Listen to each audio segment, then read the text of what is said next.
Jadi ada serak di beberapa kalimat. Terus juga sampai pengaturan nafas pun tidak bisa mengatur nafas. Sedangkan ayat yang dibaca tadi pendek-pendek semua. Padahal biasanya jauh lebih bagus dari ini. Jauh lebih bagus dari ini. Dan juga tadi ketika membaca yaquluna inna lamarduduna, berhenti lamardudun, terus lamarduduna fil hafirah. Sedangkan ayat ini pendek. Saya tahu dan yakin Ahmad nafasnya lebih panjang dari itu. Coba baca yaquluna inna lamarduduna fil hafirah dengan suaranya Ahmad dan dalam satu nafas. Yaquluna inna lamarduduna fil hafirah. Ini lebih enak. Lebih enak. Jadi kuncinya juga ketika kita mau berubah, mau ganti irama, yaitu dari ta'awudz dan basmalah. Ketika saya dengar ta'awudz dan basmalahnya, udah ini itu kurang bagus ini dan memang kebukti bahwa betul, ke bawahnya makin tidak baik dari segi irama ya. Oke. Ya. Jadi mudah-mudahan kedepannya Ahmad tetap tampil dengan suaranya Ahmad sendiri. Yang seperti biasanya. Yang seperti biasanya. Terima kasih Kak Nabila, koreksinya bermanfaat sekali untuk para peserta. Syekh, silakan Syekh. Ali Jaber, maaf Syekhnya banyak sini.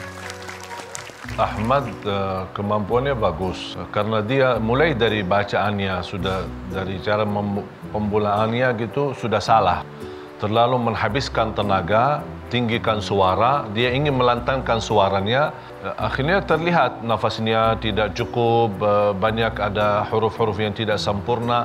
Padahal kalau dia baca seperti Ahmad sebagaimana sebelumnya, dia akan jauh lebih lancar dan lebih mudah untuk membacakan. Makanya saya lihat kesalahan dua-duanya hampir sama. Huruf lam, dua-duanya apalagi ula, saya lihat dibandingkan kemarin, mungkin semakin lama di Indonesia, semakin pengaruh lidahnya. Diperhatikan ya, bacaannya tolong beda bahasa sehari-hari sama bacaan kita. Saya harap dari ula lebih baik lagi. Ahmad, saya kembali ingatkan, bacamu jauh lebih bagus.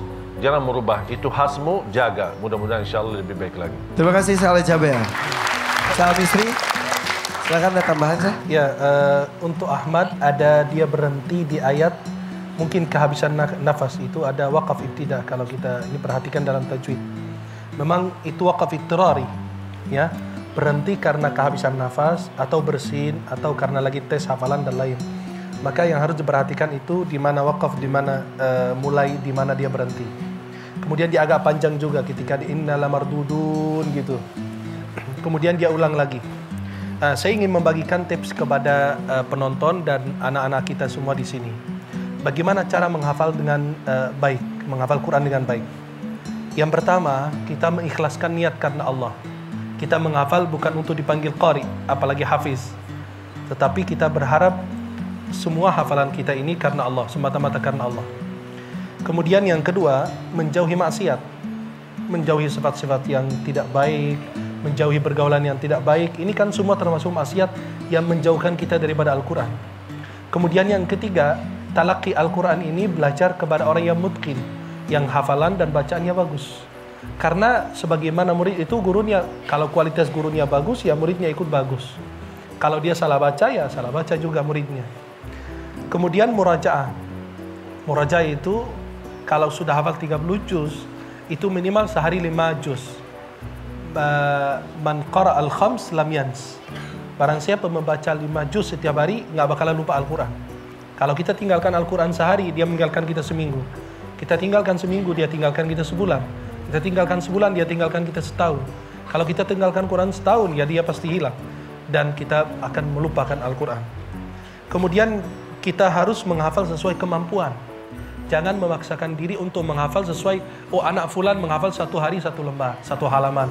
Itu tidak usah dipaksakan anak kita. Dia menghafal sesuai kemampuan. Dan itu kemampuan anak kita berbeda-beda. Kemudian yang terakhir itu adalah murajaah dan mengulang hafalan. Khususnya kalau kita pakai metode Shanaqita itu, mereka mengulang hafalan itu sehabis salat fardu, subuh, zuhur, asar, maghrib, isya, sehabis salat fardu 20 kali. Berarti kali 5 waktu berarti 100. Kata ulama, sesuatu yang diulang dalam sehari 100 kali, gak bakalan dia lupa. Maka ini tips yang ringan, bisa kita menghafal Al-Quran dengan mutqin, dengan baik. Dan menghafal Quran itu mudah.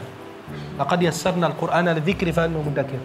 Tetapi menjaganya itu yang susah. Kenapa? Harus menjaga hafalannya, menjaga murajaahnya, menjaga hatinya, menjaga dari pergaulannya dan lain sebagainya.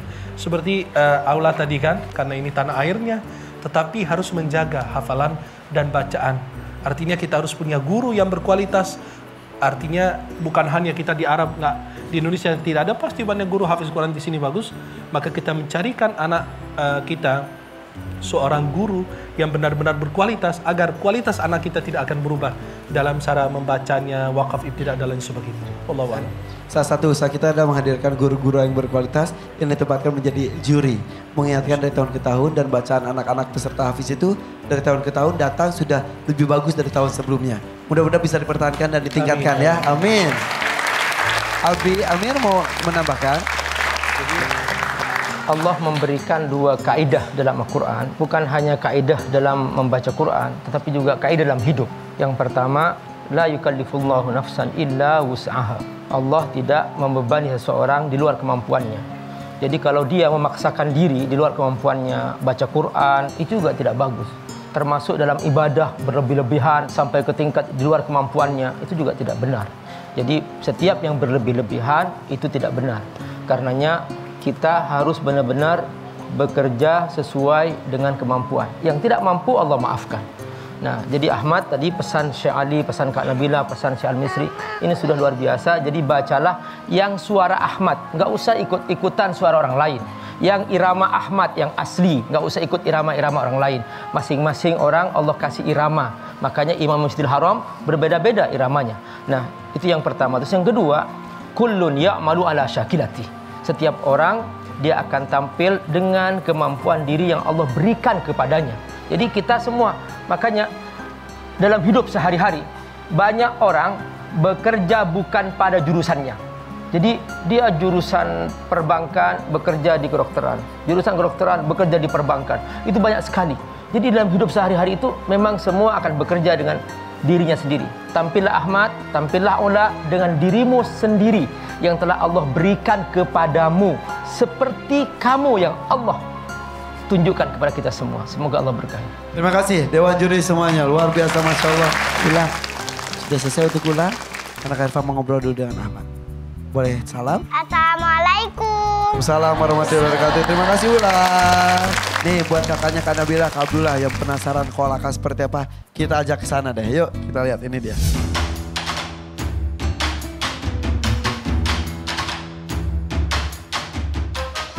Aku sehari-hari tinggal di pondok.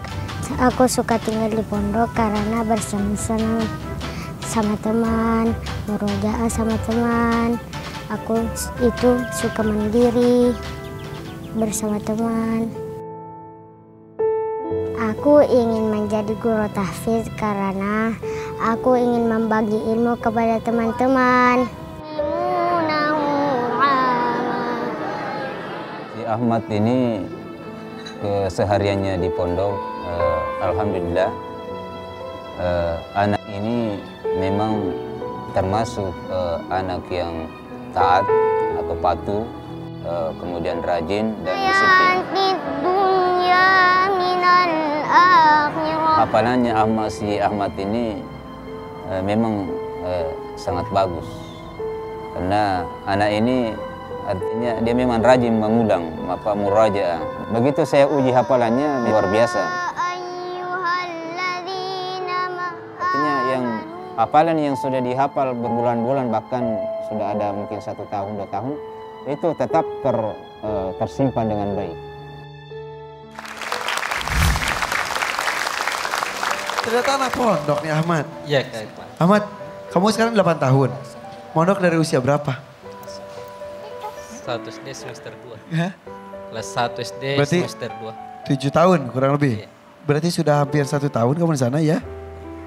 Seru nggak? Seru.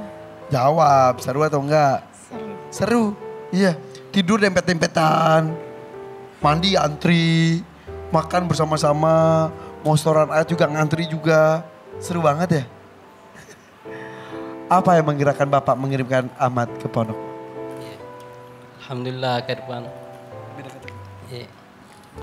Ahmad kami arahkan ke pondok Karena kami ingin dari keluarga kami ada yang berubah. Kami, ibunya Ahmad dan saya kan belum terlalu benar mengaji ya kehidupannya. Baru belajar juga sambil memperbaiki bacaan. Dan kami bertekad insya Allah dari keluarga kelak ada yang menjadi hafiz Quran. Dan alhamdulillah Ahmad kami titip ke pondok dan alhamdulillah Ahmad bisa mengikuti apa yang disampaikan oleh ustaz yang ada di pondok. Walaupun katanya awal-awal Ahmad sana juga nggak kerasan, katanya sampai pengen pulang, sempat seperti itu di awal-awal ya? Iya. Iya Kak Irfan. Apa yang membuat kamu pengen pulang awal dulu? Nggak biasa ya dengan semua kegiatannya, betul? Padat sekali kegiatannya. Katanya sampai pernah ngompol segala. Awalnya mondok Irfan. Takut sih bangun tengah malam. Dia terasa sih tapi takut ke toiletnya. Ke toiletnya ya. Gak ada teman. Kalau di rumah sih bisa minta antar orang tua gitu ya. Iya. Terus minta pulang. Awalnya sih ya kadang minta pulang. Iya. Apa yang dilakukan Bapak ketika Ahmad ketika pertama nggak betah nih mau pulang gitu? Apa yang dilakukan Bapak? Kami selalu nasihatin Ahmad. Di pondok banyak teman, insya Allah sama di rumah. Iya. Dan pondoknya Ahmad dengan tempat kami ke pasar kan dekat. Jadi kadang dari pondok jalan kaki aja ke pasar. Jalan kaki. Suka dijenguk? Iya. Oh iya. Dan tadi saya lihat pondok, saya menangis ke depan. Saya kalau dalam sehari tidak ke pondok, pasti ada yang kurang dalam hati saya. Kadang pagi saya ke pondok, malam. Dalam sehari kalau saya tidak ke pondok juga tidak enak tidur Irfan. Iya. Masuk berapa juz? Awalnya kan juz 30 Irfan. Ngaji Iqra sambil menghafal di rumah juga. Iya. Juz 30-nya. Akhirnya ketika masuk pondok dan waktu kurang lebih 1 tahun sudah 21 juz. Iya. Masya Allah, tepuk tangan untuk semangatnya Ahmad dan juga keluarganya. Betul kata Abi Amir, paksakan minimal ada 1 dari keturunan kita yang menghafal Al-Quran. Tapi bukan berarti puas dengan 1 saja. Mudah-mudahan dengan 1 itu memberikan inspirasi dan motivasi kepada saudara-saudara yang lainnya. Ya, Bapak menangislah sekarang karena menahan kangen sama Ahmad. Menangislah sekarang karena Bapak berpisah dari Ahmad. Menangislah sekarang karena Ahmad nampak sedih, menderita, berjuang di pondok, makan tidak enak. Menangislah sekarang Pak. Sepuas-puasnya menangis sekarang. Daripada Bapak menangis nanti, tiba-tiba sang anak ditangkap polisi karena narkoba. Mending menangis sekarang karena Ahmad di pondok. Daripada Bapak menangis nanti Ahmad karena menjadi orang bejat. Na'udzubillah min dzalik. Peluk Ahmad ya Pak. Karena tak mudah juga menjalani ini. Bapak mau bilang apa ke Ahmad? Coba pandang apa? Ahmad, alhamdulillah nak ya. Bapak merasa syukur sekali kepada Allah Subhanahu wa taala ya Ahmad. Ahmad telah bersungguh-sungguh menghafal Al-Quran. Dan insya Allah Ahmad, mudah-mudahan cita-citanya Ahmad terkabulkan. Ingin sekolah ke Timur Tengah, ingin menuntut ilmu kepada Allah, dan ingin mengajarkannya kepada teman-teman. Di dalam surat Abasa, Allah menceritakan pada hari kiamat seseorang lari dari saudaranya, dari istri, suami, dari anak, bahkan dari kedua orang tuanya. Kalau kita perhatikan mereka para penghafal Quran, bayangkan kita bangkit dari kubur dalam keadaan gelap, tidak ada cahaya. Tiba-tiba ada cahaya yang menghampiri kita. Cahaya yang begitu terang menerang adalah anak kita, penghafal Quran. Karena semua orang lari dari keluarganya. Kecuali siapa? mereka para penghafal Quran. Ketika mereka bangkit dari kubur,